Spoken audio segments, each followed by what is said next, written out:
Parents बच्चों को discipline करने के लिए या उनमें सही हैबिट्स को इनकलकेट करने के लिए कुछ सजेशंस, जैसे कि आपने उनको समझा दिया डेमोन्स्ट्रेशन दे करके कि देखो शूज़ को इस शू रैक में रखना है, या फिर सुबह जब उठता है बच्चा तो आपने डेमो दिया, दिखा दिया कि बेड को किस तरह ठीक करते हैं, तकिए को करीने से रखते हैं, बेडशीट को थोड़ा रिंकल्स को क्लियर कर देते हैं, और मे बी चादर को भी मोड़ के दिखा दिया कैसे रखते हैं। इससे वैसे ही मान लीजिए कि आप बाथरूम से जब निकलते हो तो टॉवल को कहाँ पर सूखने के लिए बालकनी में वायर पर डाल देना है।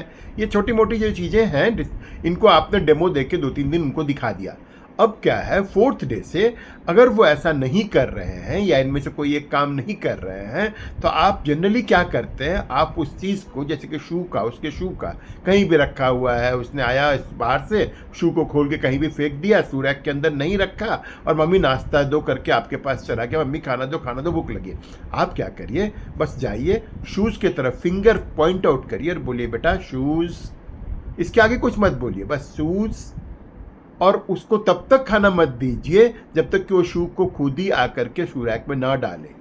वैसे ही जब वो सुबह उठा और मे बी संडे है और संडे के लिए आपने नियम बनाया हुआ है कि कम से कम संडे को स्कूल जाने की आपको हड़बड़ी नहीं लगती है, तो आप बेड को खुद ही ठीक करेंगे।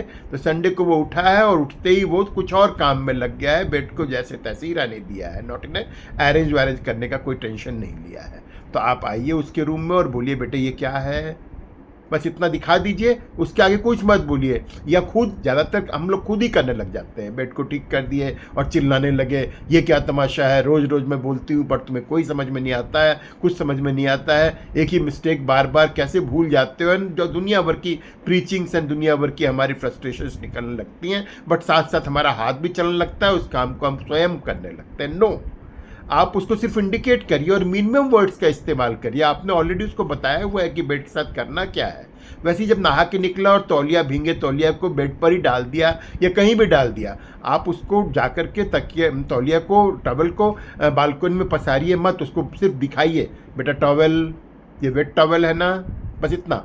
इसके आगे कुछ मत बोलिए। See that he really does those things और शी डज दोज थिंग्स। इससे क्या होगा ना, हैबिट फॉर्मेशन होगी, डिसिप्लिन होगा बच्चा और वो समझ जाएगा कि इस मामले में कोई सुनवाई नहीं है, नॉन निगोशिएबल स्टैंडर्ड्स है इस घर का, कि हमें ये सब चीज़ें जो बेसिक चीज़ें हैं वो हमें करनी पड़ेंगी। और इस तरह के जो डिसिप्लिन डेवलप होता है, इस तरह का काम करने का जो नेचर डेवलप होता है, वो जीवन भर उसको काम आने वाला है। आपके द्वारा जीवन भर आप उसको ये सब चीज़ें करके नहीं देंगे।